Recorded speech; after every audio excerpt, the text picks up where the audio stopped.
Hello, and welcome to the North Carolina Museum of History and the 26th Annual American Indian Heritage Celebration.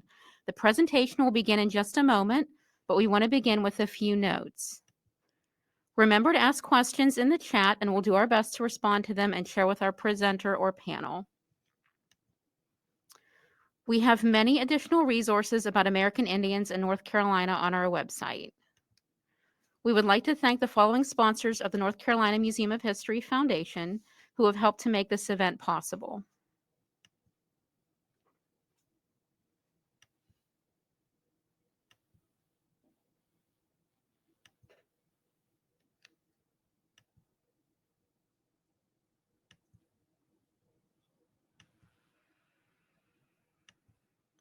And now let's begin. Good afternoon, ladies and gentlemen. My name is Sharon Harris Barroon, and I'm a member of the Hallawasaponi Indian Tribe of Hollister, North Carolina. Today, we have a wonderful artist with us, Mr. Jamie Locklear. And Jamie is a member of the Lumbee Tribe of North Carolina. And Mr. Jamie is going to be sharing with us beautiful works of art that he has created from one of the very trees that grow right here in North Carolina, and that is the great pine tree. So at this time, ladies and gentlemen, I present to you Mr. Jamie Locklear. Hello, everyone. Like Sharon said, I'll be showing or demonstrating pine needle basketry. But the only thing about it, I don't like to do baskets. I like to do other things besides the baskets. I like to create art, but it's still the same concept as working with the baskets and the pine needle that we'll be doing. I do a lot of disc for dancers, where they can decorate their regalias. I might take the disc and put mirrors on them and put pine needles around them and to do them. But I'm going to show two concepts of starting off the basket making or the disc making today. My first one is normally I'm going to take just a piece of rawhide and drill holes in it. And normally what I use to drill my holes in is just a normal drummer tool with one of the smallest needle drills I can find, the bits that are about the same size as the needles. I use those. I punch my holes in the rawhide and everything.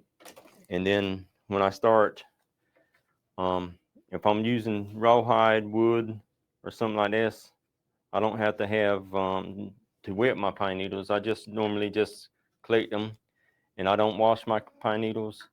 And the only time I wet them is if I'm going to start in the very center of them, and I have to make that tiny bend. I wet that first few, and besides that, I try to keep them natural and keep the scent and everything. Have that natural scent to me. I like the smell of the pine needles.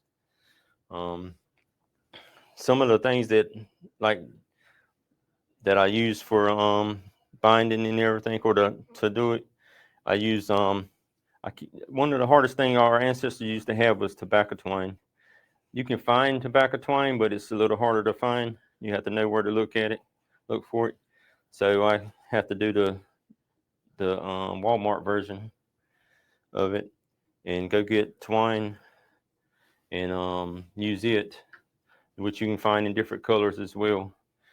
Or I use sinew, different colors I've made baskets with, as you can see.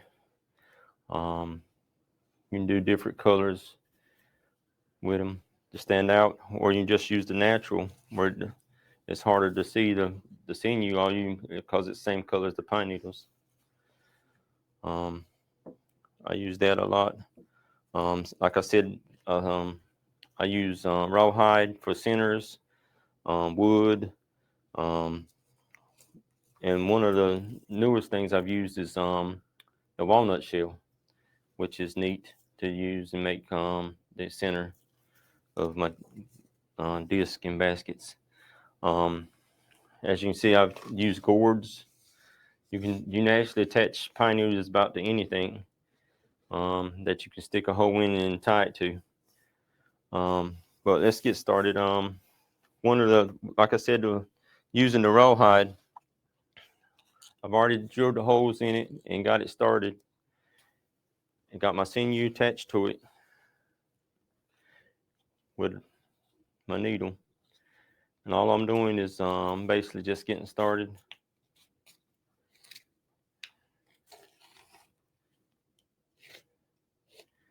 Is make that first knot and tie it, make a loop.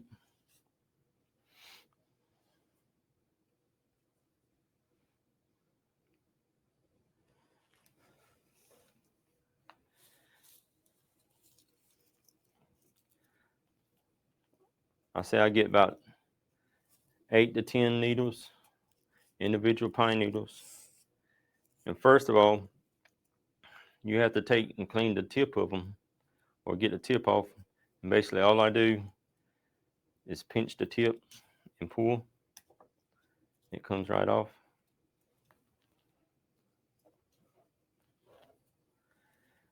Just pinch it. Some people take a fork and you slide in between it and pop it off, and it'll pop off. To me, it's too time consuming to do that. But I got my needles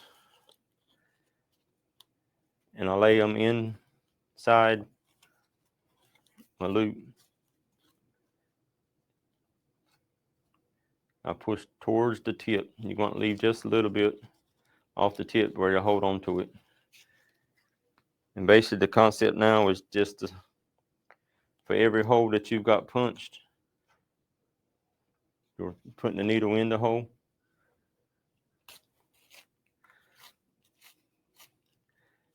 Pull your sinew through. And once it pulls tight, it's attached. I mean, until you get the first loop around, it can come out, but it's still attached to it.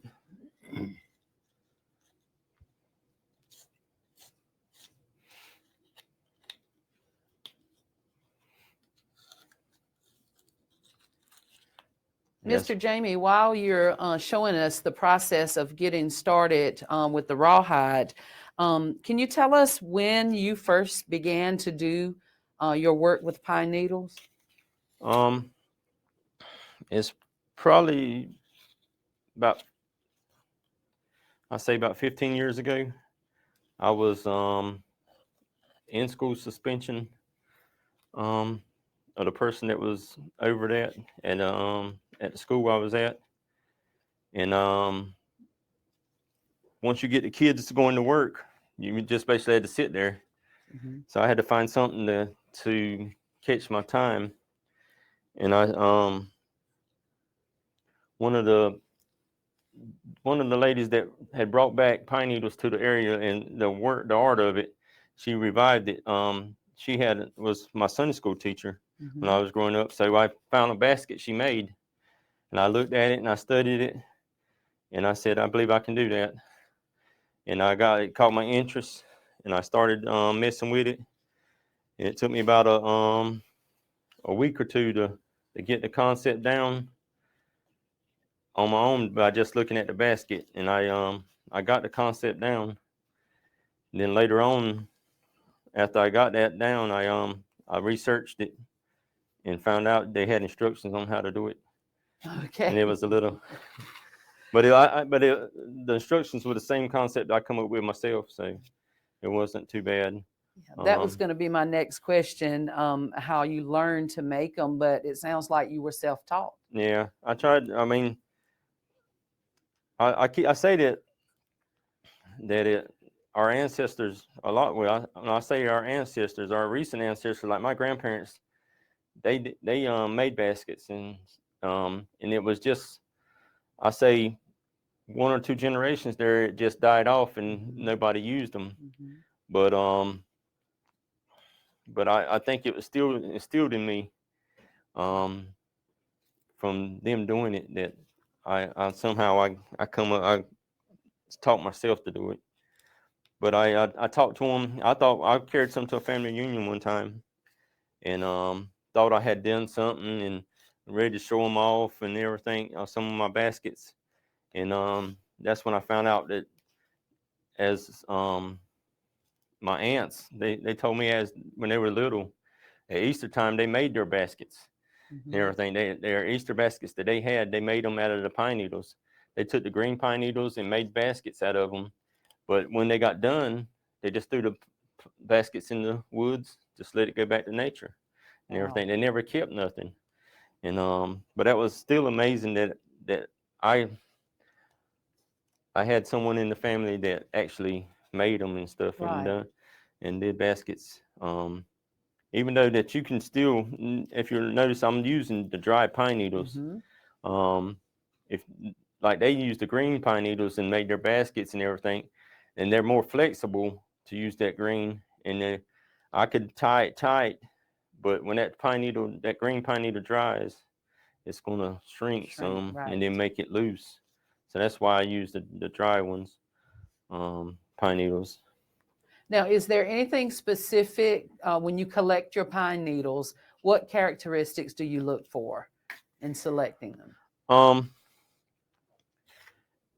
If usually I go in the community where down in Columbus County, where I stay at, is big on logging and planting trees and stuff like that. So I know I have access to a couple of places where there are longleaf pines at. Normally, that's one of the biggest things that you look for is one of the first characteristics you can look at a longleaf pine is you look for the pine cones. When you got big pine cones, bigger than usual, you're going to have longleaf pines. And but I have access to some areas where the longleaf are. So to make the work, we're not have to add so many pine needles. You look for that longleaf pine. But normally I get younger pine trees growing up, and to me I like to crop the pine needles off so they're not they haven't hit the ground, haven't got dirty and all that. So that's another reason why I don't have to wash mine a lot. Right. Like a lot of people wash and bleach and do all kind of stuff to theirs. I collect mine off the tree, and if you collect it at certain times of the year, they're thicker than they are normal. You have to feel it to see the thickness of it at different times of the year. Actually, I think the fall, the winter time is starting to be one of the good times to collect. And actually, you can collect a lot of dry ones off the trees too that way. But I like to collect mine. I collect the green ones and let them dry, and then collecting the green ones like that. A lot of times they come where the tips where they come off easier, and they so I collect them that way, and put them up in a dark room or not a dark room. I put them. I got different places. I learned if you put them in a dark room at a light, they dry, and they dry at a different color than when the sun hits it. Because I had one basket that I made, and I actually had to make it in the room too, where there wasn't hardly any light, and it had a green tint to it. But I found out after sitting it in just a room with the natural light or the light bulbs and stuff, that actually turned it brown, took the color, the green tint out of it. But it was a lighter brown than it would have if it had been in the sun. Right. So. Now, as you said before, you were self-taught, and you pretty much did that by looking and examining and studying another basket. So I'm assuming that your technique was probably created within yourself from what you observed. Do you know of any other techniques that are done to make the pine needle baskets? One of the things that when I done research, I noticed that there was different stitches that you could use in your pine needles, and there's one where you can go back into. I think you see it really well on this one. you can go through the same hole twice, and so every stitch is twice, and it'll make a wheat. They call it a wheat stitch. When I first started it, I done a stitch. Let's see, that was similar to this, where to me it looked like a brick, because you lined it up almost like a brick on the house and everything. I call it a brick stitch, because that's what it reminded me of, is doing that stitch and everything. And until I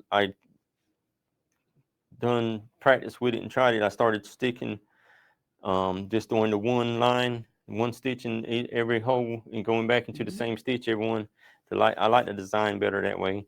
But like my favorite one is the wheat stitch, because I like the twirl of it when you get to the bigger projects. And even you can see it twirling on some of my discs.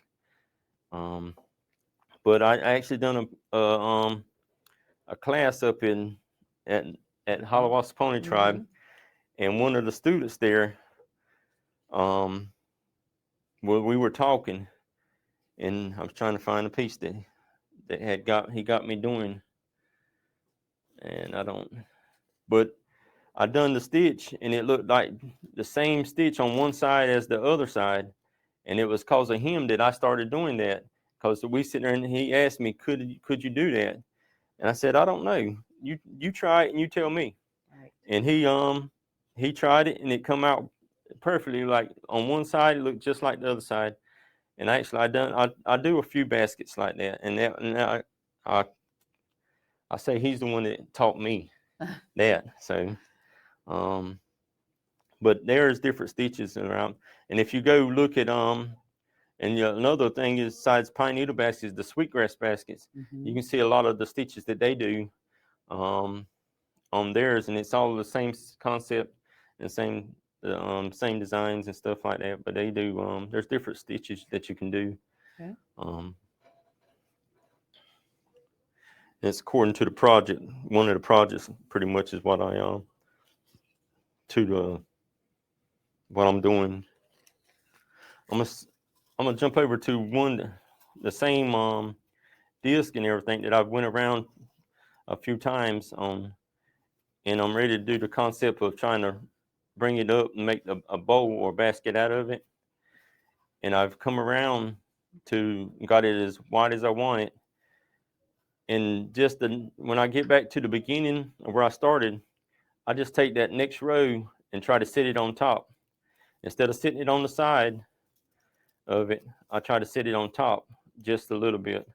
And then I eventually roll it around to where the next one, and then sit the next one on top of it.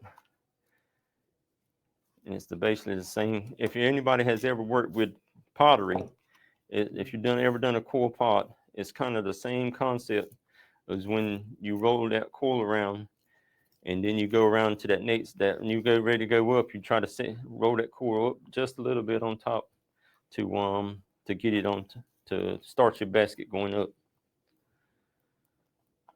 And if you can see, I'm not setting it on the side of it, I'm just sitting it on top of it.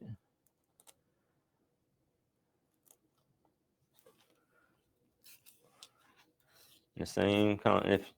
If you ever sewed a button on or done any kind of sewing or stitching by hand, it's the same concept doing this as that. You're doing pretty much you're just sewing to me.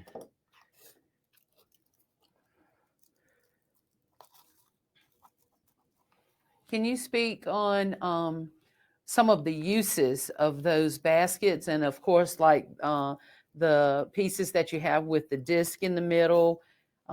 What are some of the uses?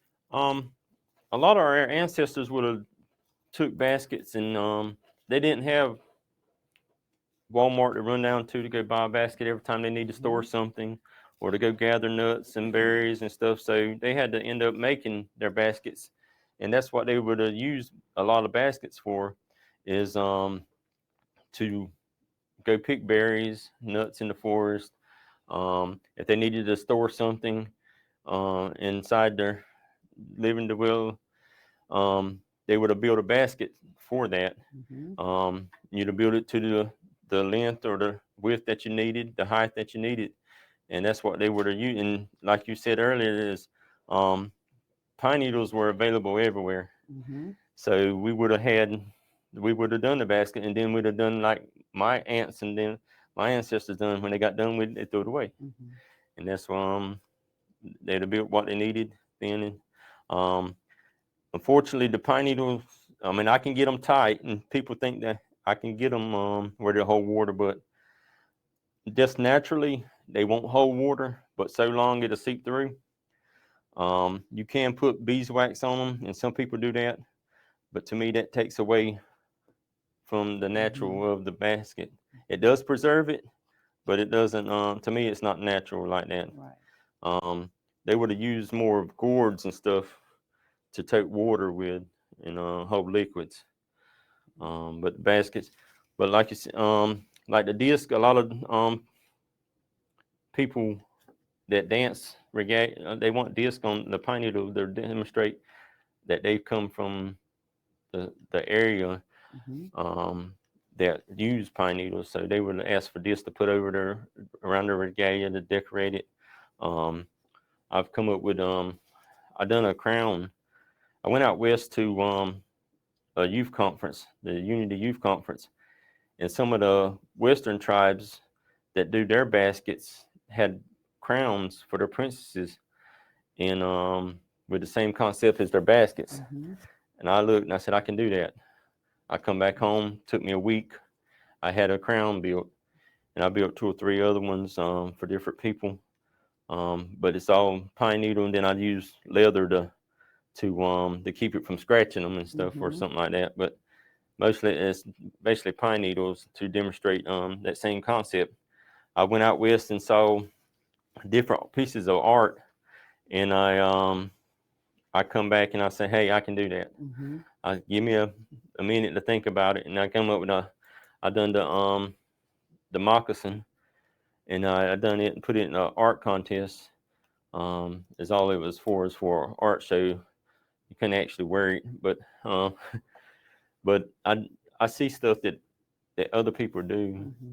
and I say, hey, that's what enthuses me about the pine needle. If I see it and I can bend that pine needle where I want it to, I'll bend it and make that same concept with the pine needles. Um, And it is certainly a very unique style of artwork. You spoke about the tobacco twine. What other type of string are you using there to bring the color to some of your pieces? Mostly, I like to use the sinew.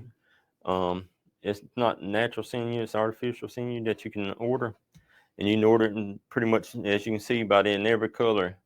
I like to use it because I can pull it tight and get my baskets tight, um, and it'll hold it up. You can use raffia, which I've done, and I don't like because it breaks. But it makes a pretty basket too. A lot of people like to do when they do like just decorative pieces. They use raffia around. A lot of artists will. And like you said, the tobacco twine, I can't, like spoke earlier, I can't find the tobacco. Well, I can find it. I just don't want to pay the prices for it. Mm-hmm. When I can go get a big roll of twine like this that's similar to it at Walmart for $2. Um, I can go get this and it'll look just like tobacco twine to me. Um, and some people have come up and asked me where did I get that tobacco twine from. It's not tobacco twine that I've used. Because if I do get tobacco twine, it won't be it'll cost for a basket, I believe.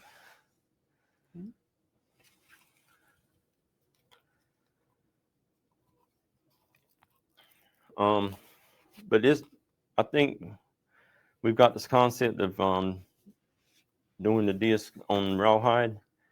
I wanted to try to do one where it would where did my piece go? Oh. Like if I start one in doing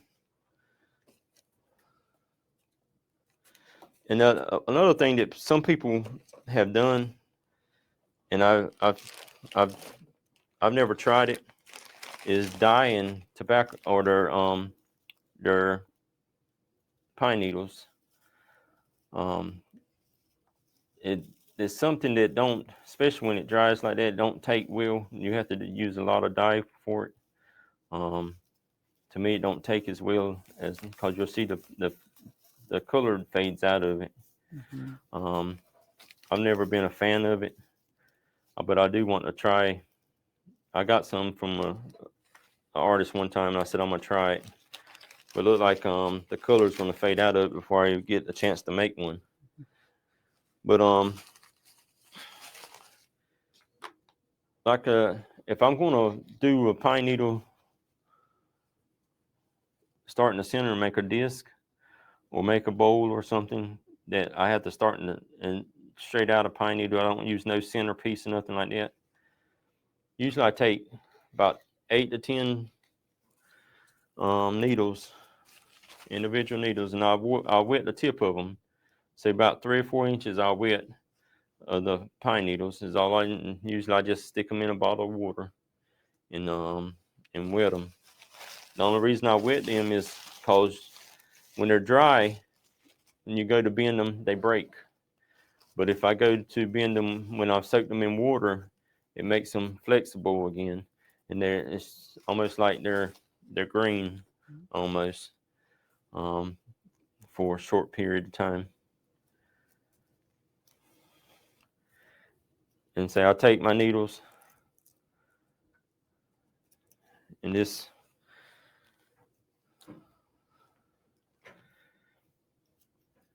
you'll see my sinew. I take and lay it down opposite, about 2 inches of it, and lay it opposite of the needles, if you can see where I've laid them.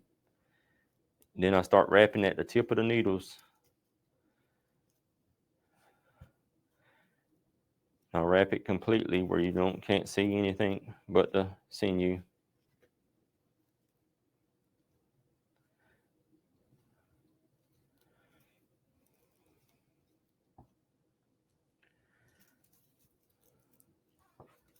And if I like to do about 1.5 inches or 1.25 inches down. Do I measure it? No, I don't measure it. It's just something naturally that over time you get used to. And used to, I'd start bending there, but when you have kids or you work a job, that takes your time away. You might have to let down for a second.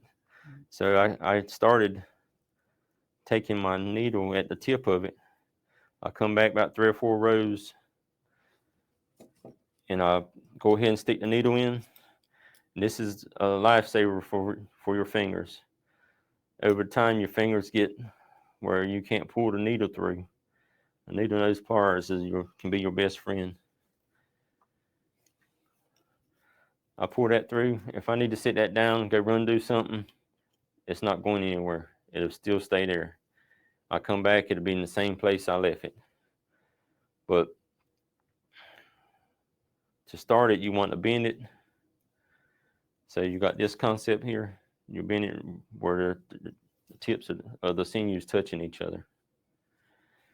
You're going to do the same thing and carry the needle through both pieces around the same area you did with the first.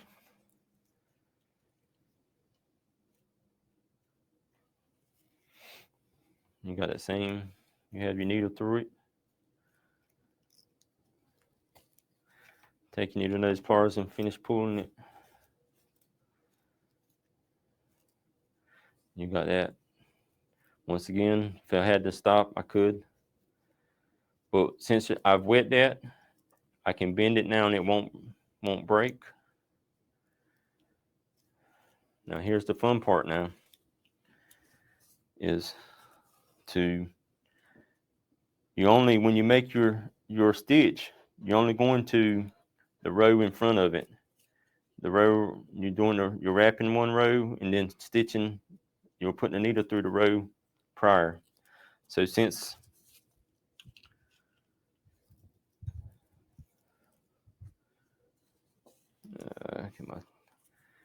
So if I'm wrapping here, I stitch here. I don't stitch back here. I stitch here. Don't go through the center. I stitch inside that. So I wrap around this whole row, and I only stitch into the center row that I wrapped around completely with pine needle, or completely with the sinew.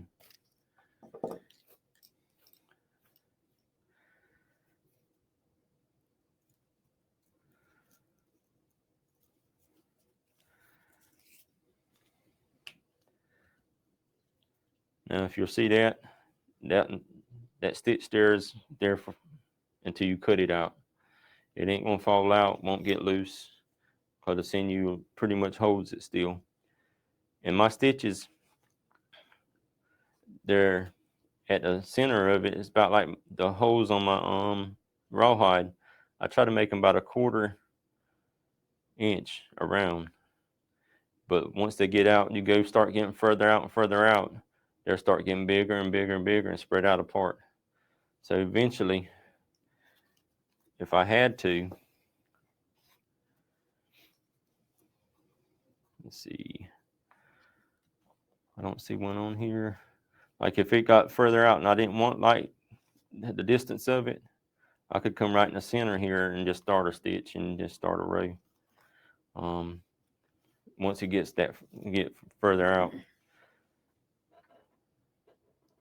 Mr. Jamie, can you tell us, as you're showing us how the steps to making your pine needle work goes, can you tell us what your inspiration is and the inspiration behind some of the designs that you create, like the wheat pattern that you talked about early on?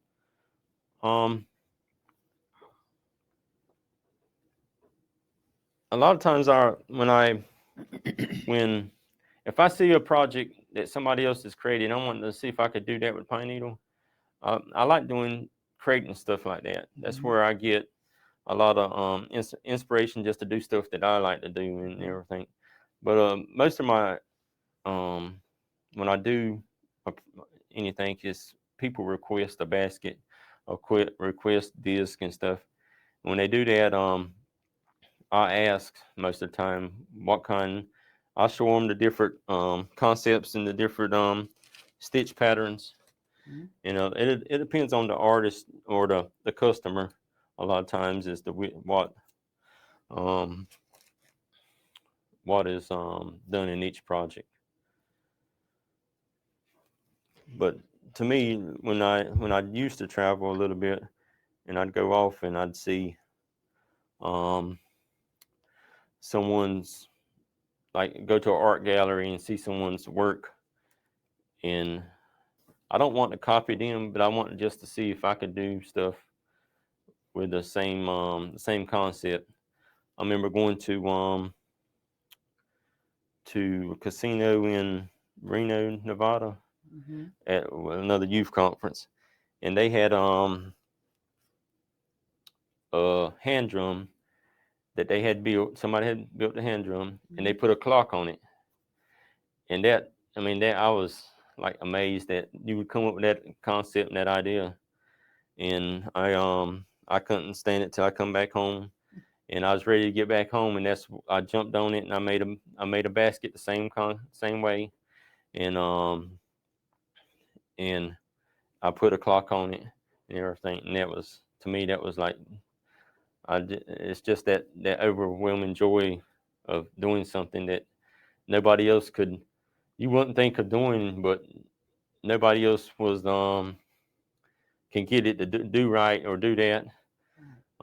That's what I mean. I remember going to in my hometown in Robinson, or my home county, Robinson County, and I wanted to do. They had a Lumbee artist store, and I wanted to put my work in there and everything. I was proud of what I had done and everything, and I went there, and the person that was there that day, it's like they knocked all the wind out of me when they said they seen what I was I wasn't making baskets. I was making my crown and different other things, and they saw that and they said, that's not Lumbee artwork.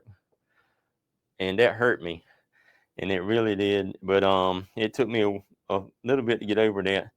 But and then and you have other artists around the state and everything for different tribes, and even in the Lumbee tribe that said, you are Lumbee, that is Lumbee artwork. And just it's some concepts that some people, when you see something and you're doing work and it's not what they thought would be art, but it took me a while to learn that everybody doesn't view art the same way. Absolutely. And it sounds like your challenge, your inspiration, I'm sorry, has been the challenge of the work. Yeah. But I think we have a few questions. We've got more coming than a in. few. Okay, This all chat right. is really busy. Our participants are so excited about what you're doing, Jamie. Alyssa wants to know where in North Carolina you can find the right pine needles. And she and Hayden both want to know how long it would take to make a pine needle basket.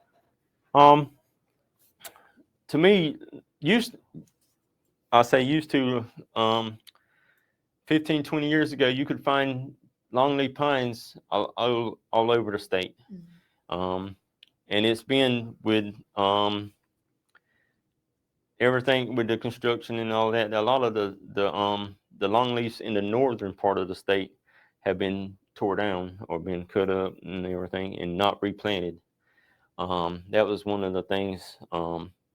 So to me, you can ride the interstate, either any of them 40, 95, any other throughout the state, and you can look. You have to look and see, but normally you're gonna find longleaf pines for the most part is from Fayetteville down through the lower part of the state, and from I say the Sand Hills east is where majority of the longleaf pines are. And I think a lot of the forestry companies are planting longleaf pines back when they cut down certain areas. It takes longer for them to grow, but they are planting a lot of longleaf pines as well. To me, the best pine needles I ever found were in your neighbors' yards and stuff like that.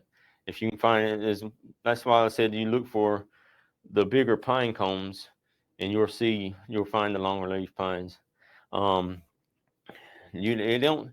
A lot of the Arbor Day organizations, they give out longleaf pines for you to plant as well.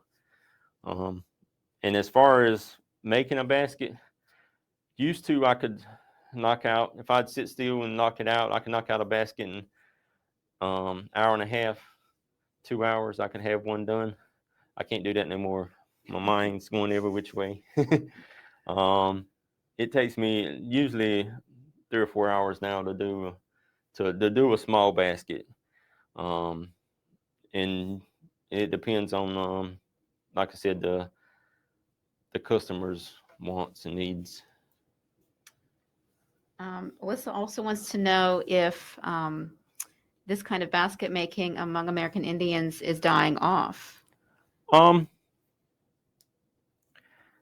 We have, I think just here in North Carolina, it's not the only state and the only tribes here in North Carolina that do pine needle baskets.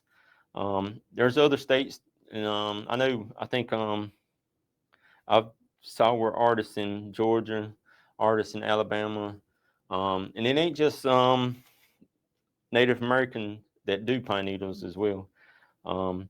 Here in the museum as well, they sell pine needle artwork that a lot of other nationality people or people of other nationalities have done pine needle work as well. But I've tried my best. I've held classes throughout the state with different tribes. Like I said, it ain't just Lumbee Tribe that do pine needle. I've a lot of youth conferences I've done pine needle baskets for. So I've tried to pass it along, and I have had kids that I see some of the kids that I've taught still doing pine needles. So it's still out there. It's just it's spread out. How do we buy a Jamie Locklear Oh. basket? Sandra wants to know. You want me to give my information right now, or do you want to give it later, or? If you want to, put your info in the chat, I could do that. I got I'm on Facebook.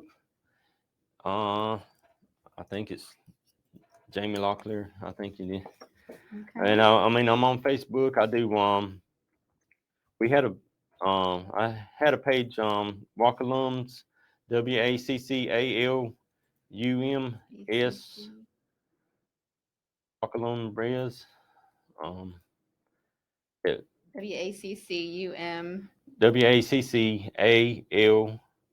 WACCALUMS. Walk alums Reyes. Or ES. That was a family page that we had where we done the artwork and stuff. So That's a web page. it's on Facebook as well. Okay. Or you can look me up at Locklear JAMI at Yahoo. And that's an email that I can. You can't find me in any other way. Okay. Locklear JMI at Yahoo. Okay. We got some more questions too, just lots of questions. I'll try to get to as many as we possibly can. Do you need a certain type of needle to sew? I like the tapestry needles. That they have a bigger eye that you can stick the sinew in. I like to use those. I just buy them at Walmart. You can buy a big pack of tapestry needles. That's what I found the best. They're thicker and they don't break as easy. Okay. Can you use onion peel dye? To dye the needles? Mm-hmm. I've never dyed any personally, but what I've talked to people who have dyed, they use the clothing dye. I think it is. You can buy it at Walmart, but I'm pretty sure you can use anything to dye them with. Okay. And then what type of twine did your aunts use? Did they Tobacco twine. Tobacco twine. Okay. Because we come from a lot of farming communities. And a few folks wanted just for you to show them how you add needles in. Oh, I'm sorry. I ain't. Oh, that's okay. Basically, what I do is in between the stitch, I like to add them in the center of the needles that's already there. You can add one or two, and I go on feel. Some people use a piece of straw that they can cut, and they fill that straw up and they stick it in. But I just stick it in the middle, and just once I get them in there, I tighten it up and do a stitch. And once I do a stitch, after I've added them needles are in there. They're not coming out. They're not going to fall out or nothing. So about every 2 or 3 stitches I add, after I get started, I'll add needles. I add 1 or 2 needles. Okay. And how long did it take you to make the crown? The concept, it took me a little over a week when I was in the ISS classroom to come up with the concept of how I wanted to do the disc, how I wanted to tie them down and everything. So it took me a week to get up the concept. Now I can do one probably in about 2 or 3 days, and that's with me working and coming back and doing it. All right. Well, we want to say thank you so much, Mr. Jamie. Your artwork is absolutely beautiful, and thanks to everyone who has joined us for this session. Thank y'all.